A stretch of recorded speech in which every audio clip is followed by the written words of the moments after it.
Three, two, one.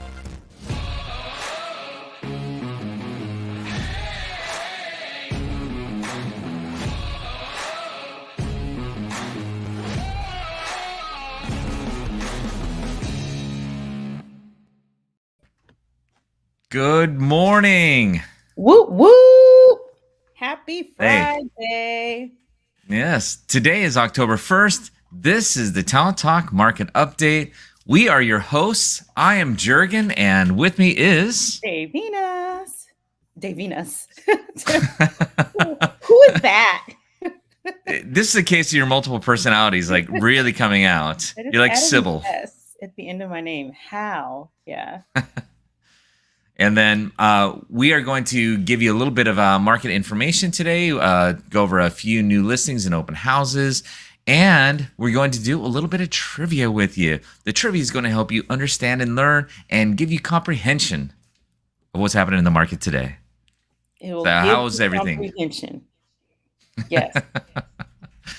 Yeah, and you know what? Sometimes we actually talk about the weather, and the weather this weekend for Washington State is The not so weather hot, huh? outside it's not so hot. It's not literally. Yeah. Yeah, today we are looking at a high of around 64. Mm. But there's no rain in the forecast today, which is a good Oh, thing. that's good. Yeah. And You know, tomorrow, 66. Cloudy. hey, No rain in the forecast. nice. Okay, now look at the screen. I managed to get the frame of the picture to match up with your roof line, your ceiling line. Oh, And you know what? In Arizona, we still have good weather. It just feels a little bit different. I never in my life thought I would say 92 feels like it's cooler, but it's going to be 92 and cloudy on Saturday in the Chandler area, and 95 and cloudy on Sunday. But that it feels great. yeah, I bet. It's a 30-degree difference from here and there. So we'll be mid to lower 60s this weekend, but no rain this weekend. Yeah. So it'll be nice. That is good. Mhm. And you know, part of this market update, even though we were focused in here on Western Washington, most specifically the Puget Sound, we are going to start also getting you a little information about some other areas, most specifically down in the Arizona area, Phoenix area. Just it's always good to know what's going on, and we want to give you that bigger perspective of what's happening. So, with that in mind, we normally start with a few birthdays and anniversaries, and this week we have one work anniversary. And do you know who that is? Carlene, Happy happy work work anniversary anniversary. today. Happy work anniversary. Happy work anniversary. You know, I was right with you there. I was feeling like, where's our theme song for this? Where is it? We I need a know. little bit of something there. Yeah, we're gonna have to And get let's something. and for the next part, as we wrap, we'll go over a couple of things that are happening. And good morning, Donna. We Good are morning, going Donna. to. We will have the. We've got a few new listings and open houses that are associated with that. And you know what, Davina, the very first one is yours. Really? I'm just kidding.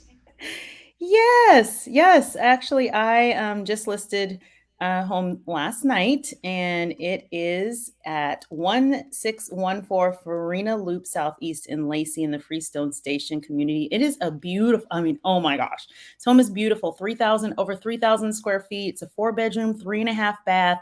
It has been completely remodeled and decked out on the inside. So it's new flooring, new paint, new carpet, new everything. So brand new, modern, elegant. It's got chandeliers but it's got amazing living space as well. So it's very versatile with formal and informal spaces. It literally is right across the street from the community park. It has an extra mini owner suite with its own bathroom and its own separate living space. So you have plenty of room for the guests and the relatives. And oh my gosh, just a home that you definitely don't want to miss out seeing. It's not going to last long. And I think this is the only home that has anything like this that's up for sale in the area. So it is going to be open this weekend from 1 to 4, Saturday and Sunday. And it is live at $535,000. So definitely check this one out. Very nice. And you know what? As you're doing that, what a great weekend to set up for open houses, because we also have another open house for you. This one is going to be also on Saturday from 1 to 4 o'clock. It is a great tour for you. This is brought to you by Nicole Baxter from our Lacey office, excuse me. This is 506 Rose Street in Steilacoom. It's a 4-bedroom, 1.5 bath, built a 1960 square foot on a 13,000 square foot lot. It's priced at $455,500. And I'll give you a quick read on the description. It's a mid-century home nestled away in beautiful city of Steilacoom. This features a spacious floor plan, fresh interior paint, floors, baseboards, landscaping, and more. Upon entry, you're invited into a bright living room with restored hardwood floors that flow into a mid-century designed eat-in kitchen that offers large counter space and an ample range of seating. 1 bedroom on main, 3 more upstairs, and an updated bath. Perfect for entertaining inside the basement rec room with a custom bar and a sizable backyard. You should definitely see today or this weekend, Saturday and Sunday from 1 to 4 o'clock. Go say hi to Nicole. Yes, yes. And the next one we have is brought to you by Guy Duval out of our Lacey office, 12522 Edgewood Avenue Southwest. It is in Lakewood, and it's in the American Lake community. It's 1,280 square foot Rambler, and it's on a 0.21 acre. Welcome home to this adorable 3-bedroom, 1-bath Rambler on a fully fenced, huge lot, completely updated and move-in ready. Newer appliances, new laminate flooring, granite countertops, new paint inside and out, detached garage with shop area behind, covered parking area in the driveway, double gates into backyard for RV and your boat, close to all amenities, walking distance to American Lake Park and the boat launch. And it's just minutes from JBLM. You must see this home, just new on the market for $395,950. Wow, that's awesome. And you know what? You mentioned boat. Yes. What about this? Over in Ocean Shores. This is brought to you by Serena Hoffman out of the Lacey office. This is at 1197 Ocean Shores Boulevard, Ocean Shores, Washington. It's a 3-bedroom, 2.75 bath, 2,146 square foot home on a 13,195 square foot lot. It's priced at $525,000. This is fantastic. Your beach oasis awaits you. Spacious great room with vaulted ceiling, panoramic views overlooking the ocean. Large kitchen with huge counter space doubling as bar facing the ocean. Coveted location in the least busy stretch of beach and Ocean Shores. 1-minute walk to the beach starting from trail and backyard. That's fantastic. Generous primary bedroom with vaulted ceilings, extra large jetted tub, views of distant mountains and private deck. Brand new roof and skylights installed this year. Large concrete patio areas on ground floor. Access to Ocean Shores Community Club with amenities such as swimming pool, hot tub, sauna, weight room, frisbee, golf course, and a cafe. Short drive to Damon Point for picnicking, hiking, mountain views, and whale watching opportunities. This sounds so wonderful. Yeah. And it's not showing here, but there is going to be an open house. You got to hear this, right? And plan your day around this. You can start right over here. Start in Paradise.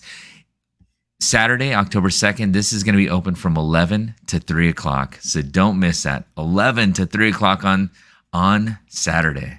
Wow. 11 to 3. Oh, great. Okay, here is another one. It is by the Qualls team out of our Olympia office. Here's the address. You don't even have to write this down. 2222 Tom Evans Road Northeast in Olympia. This is in the South Bay community. It's a 2-story, lovely 4-bedroom, 2.5 bath, built in 2007, just shy of 2,300 square feet on a 15 15,000 square foot lot, over 15,000 square foot lot. So a huge lot. It is, it's, I'll just read the description. So it is a home sweet home in the desirable South Bay area.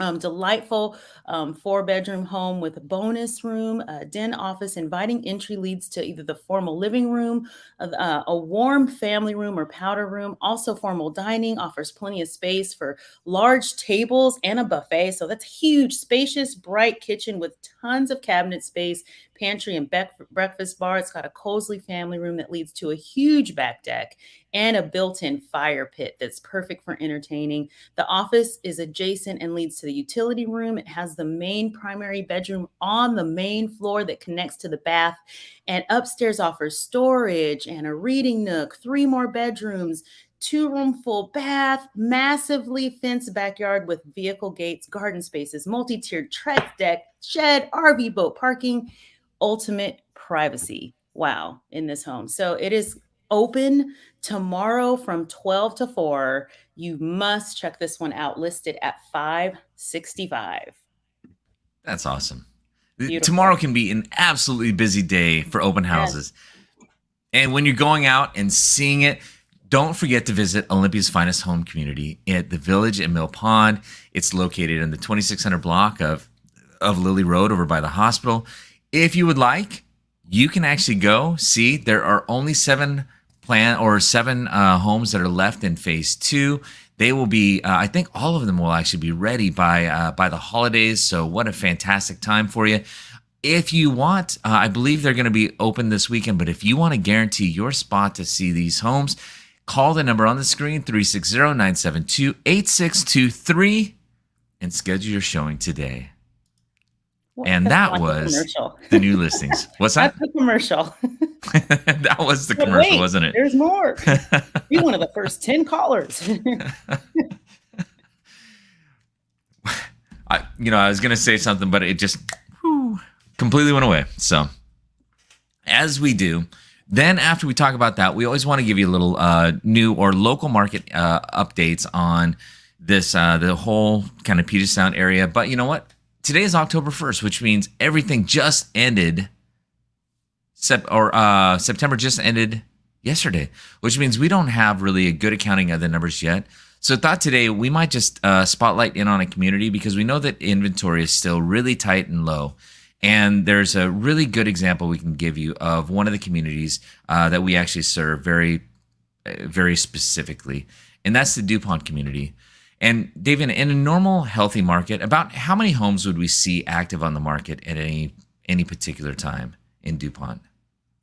Well, giving some context to DuPont, DuPont is a smaller community, and typically we would see about a couple dozen homes in a normal market, a couple dozen homes on the market. And you have to understand, we probably have, we're a community of like 10,000 residents. Yeah. So a great community, very very well taken care of. There's a very tight sense of neighborly, people looking out for each other. It's a really great area.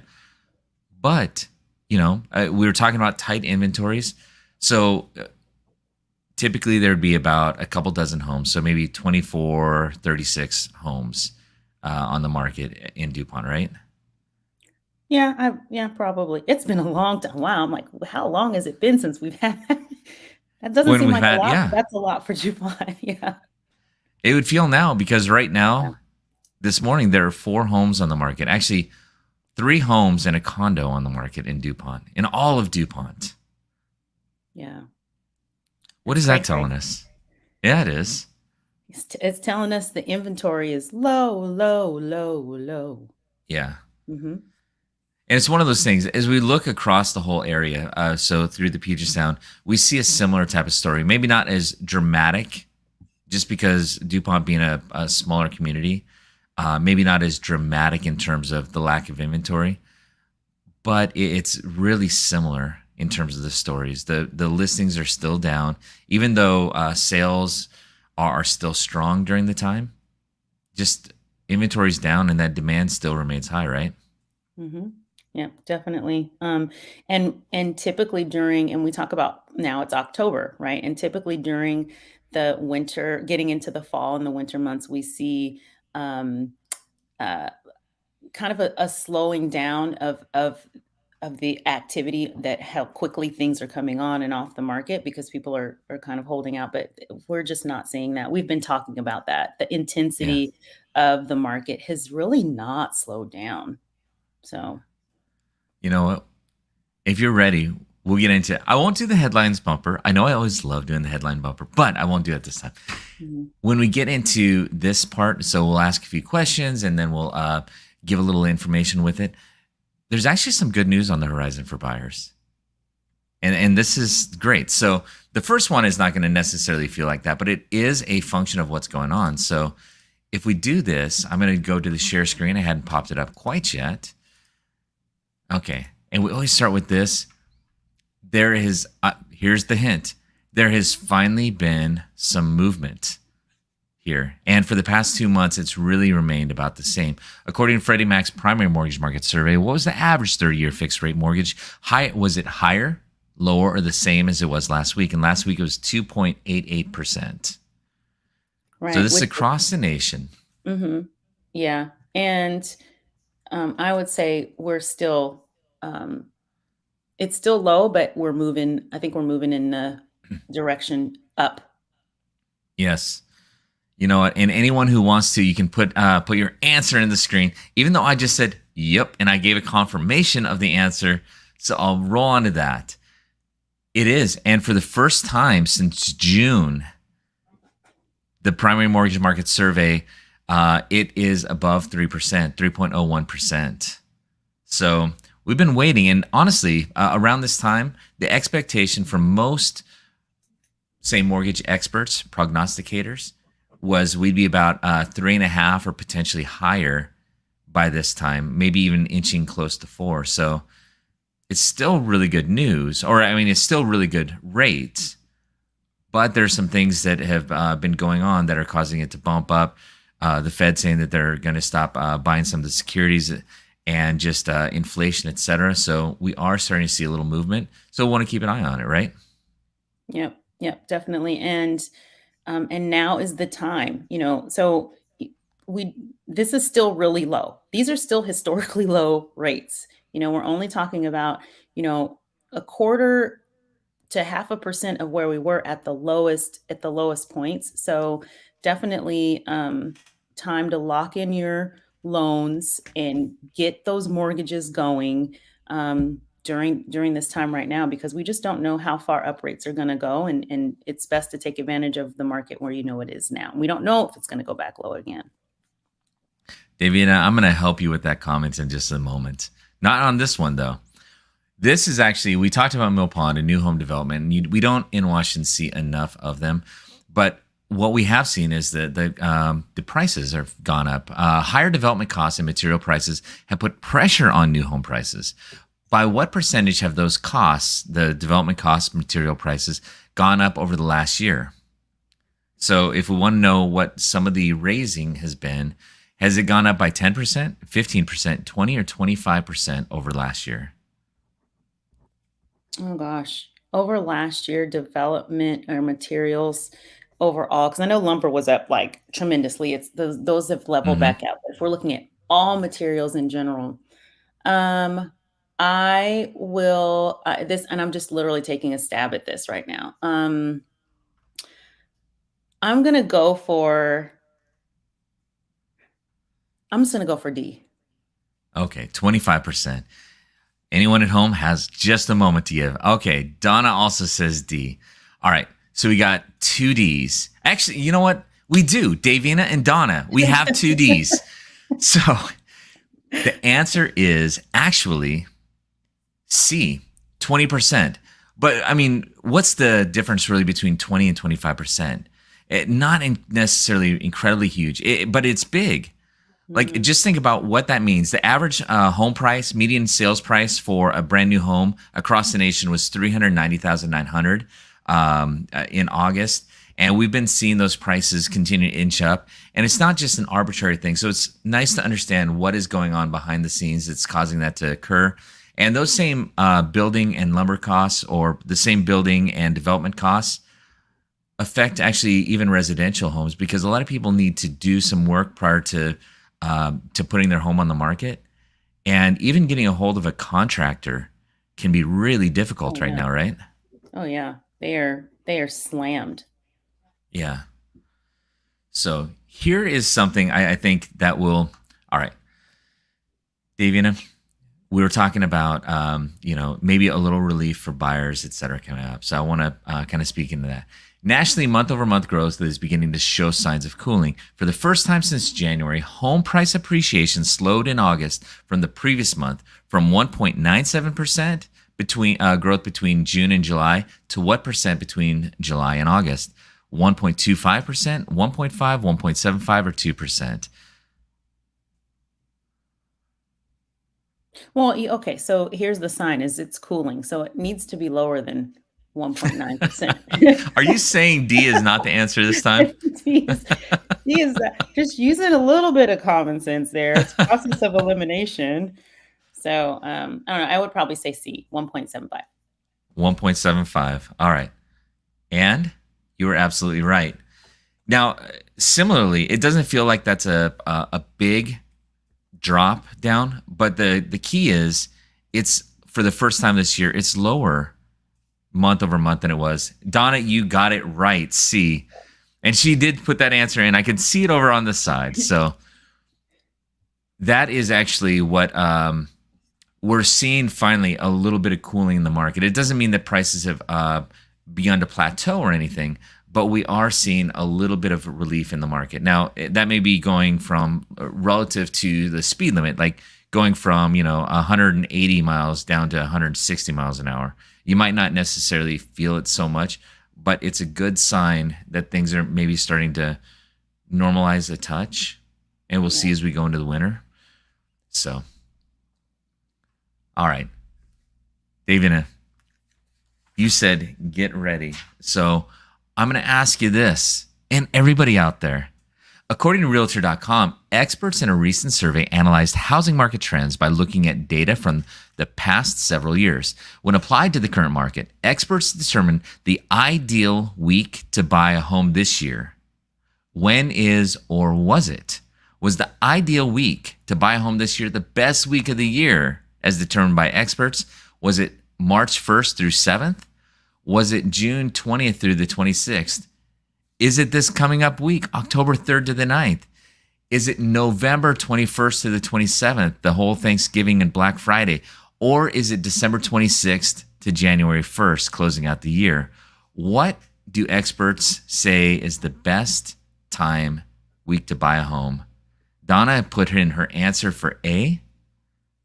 Okay, so I'd have to ask a question. When you say ideal, does that mean more or less inventory? Are we talking about prices? Are we talking Through their experts' criteria, they have determined for buyers, this is the best time of the year for you to be successful in finding the home of your dreams. I'm gonna go December 26th to January 1st.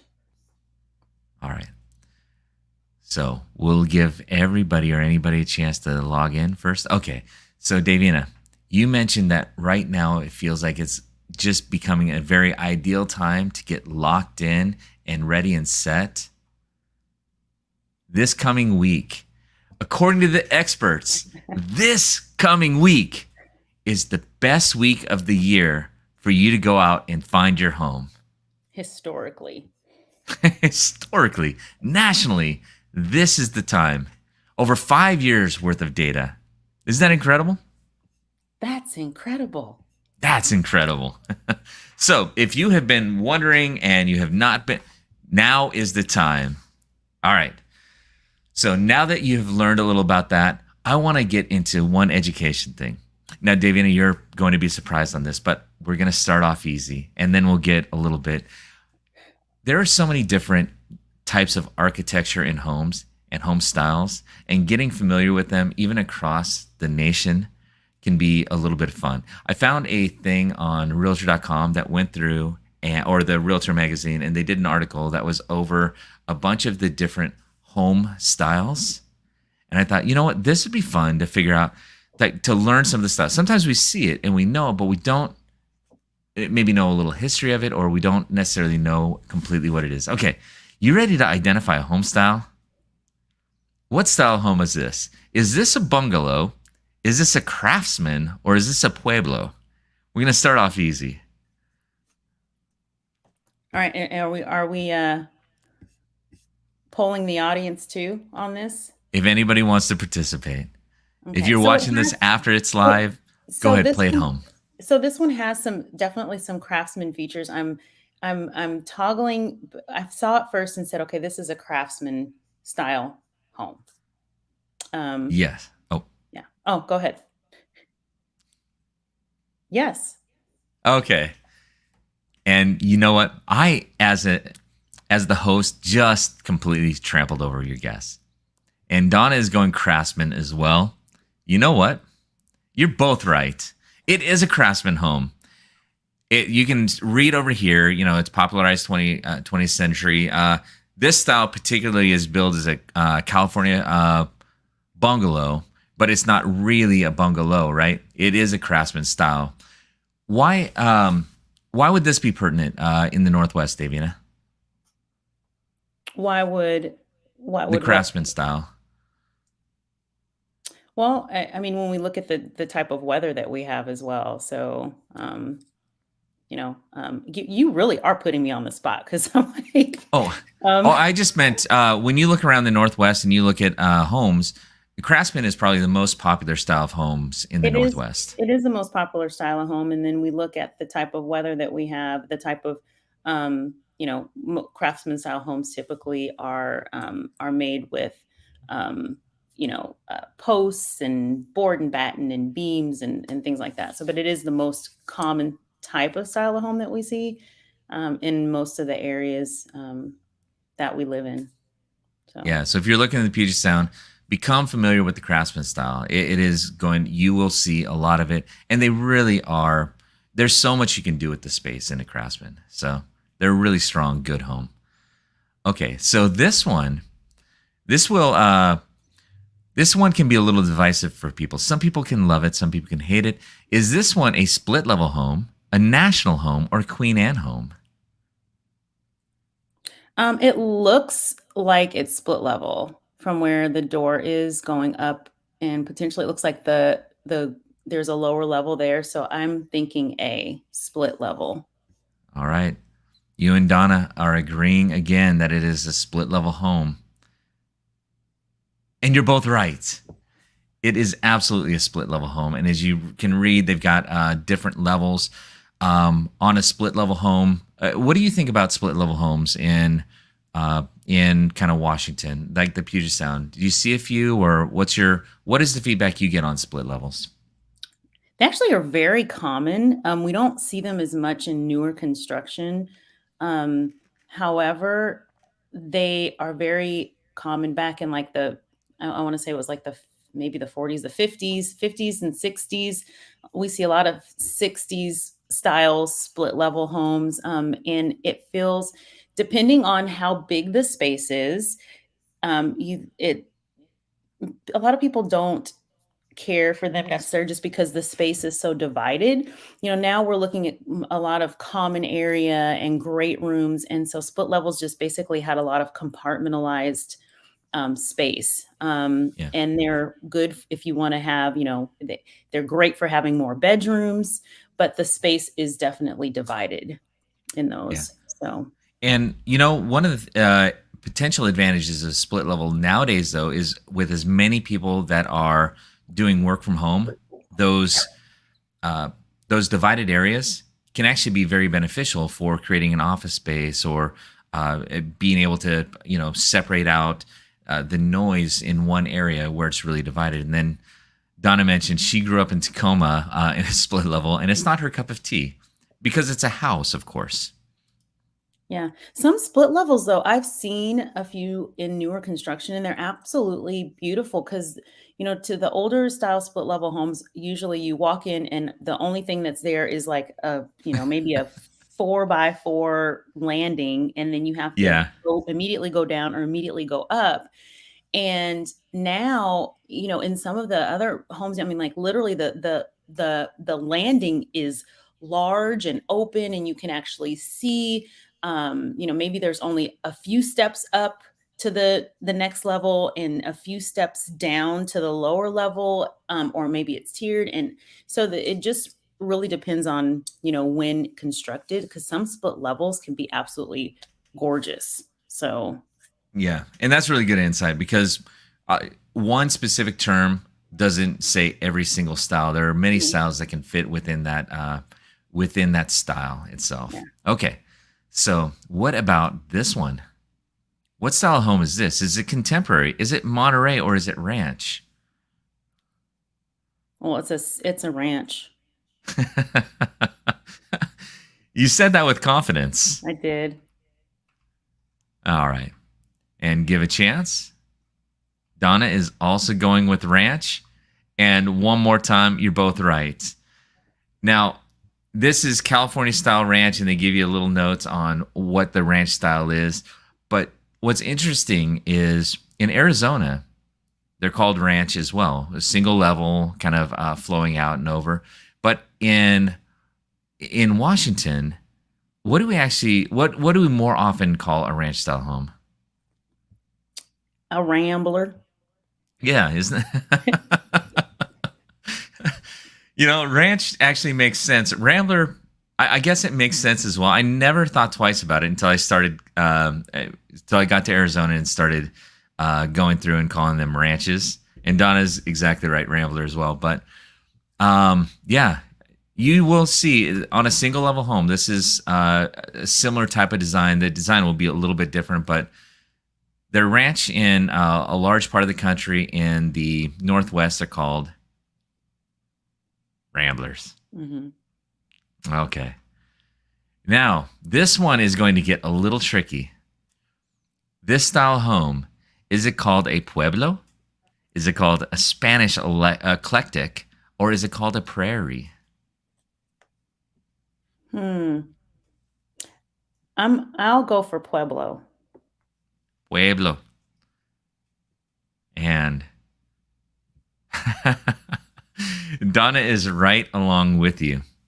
You know what? For the first time today, I managed to trip you guys up. It's Spanish eclectic. And every single choice that has been in here to this point has actually been a style. They're not a single made-up name so far.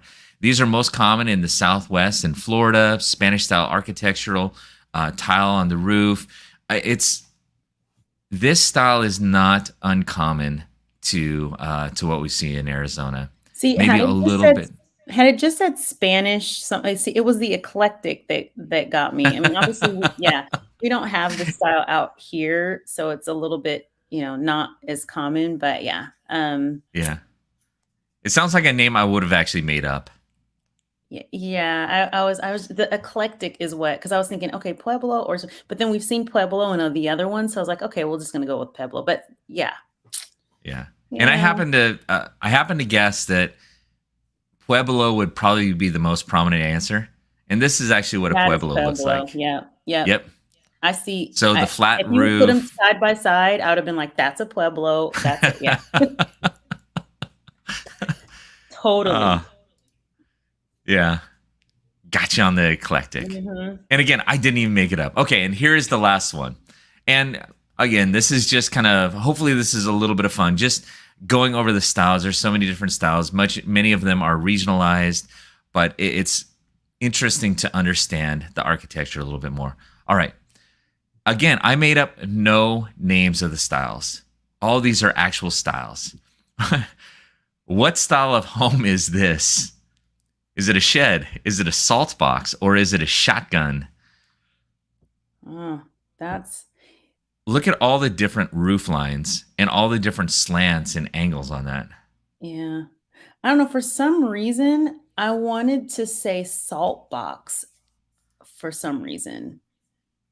It's funny. Donna said salt box as well. Mm-hmm. Okay. Get your guesses in, and here we go. Believe it or not, it's called a shed. Who knew? It's a subset of modern style shed homes, particularly favorites of architects in the 1960s and 70s. They feature multiple roofs sloping in different directions, which create multi-geometric shapes, wood, shingle, board, or brick exterior cladding, recessed downplayed front doorways, and small windows. There's virtually no symmetry to the style, and that definitely is true there.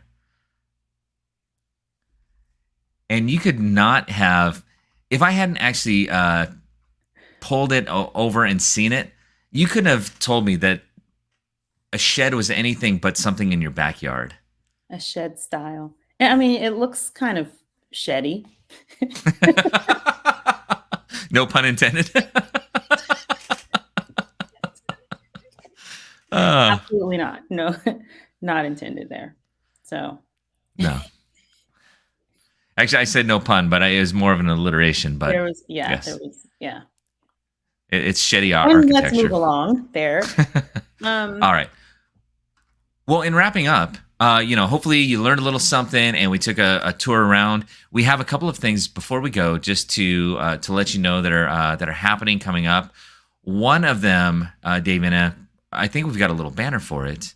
Is we're going to be during the month of October. It is Breast Cancer Awareness Month. What are we doing?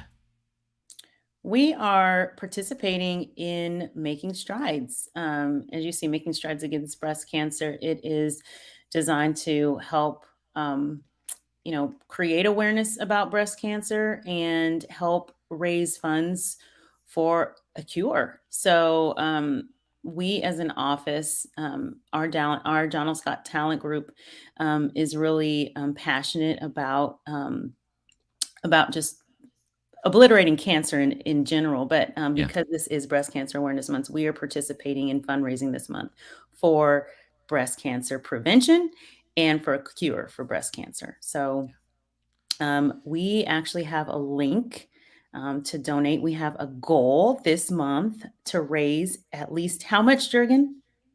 At least $5,000. At least $5,000 towards the cure and prevention of breast cancer. And we are participating in the Making Strides Walk on October 9th. And if you want to create your team, if you want to join our team, we have a link that you can click on and you can get more information. You can donate online. You can join us as we walk. And we're going to be wearing pink. And I was like, Jurgen, it's the first. And we didn't wear our pink, but we are going to be wearing pink. Yes. So through the rest of the month of October, when you see us, you'll see us in pink. Yeah. Because real men wear pink. At least that's what I'm told. Sure. Sure. Yeah, that works.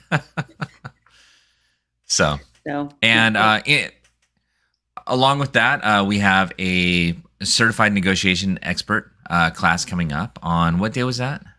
October 18th, 19th, and 20th. So it's a 3-day class, 15 clock hours.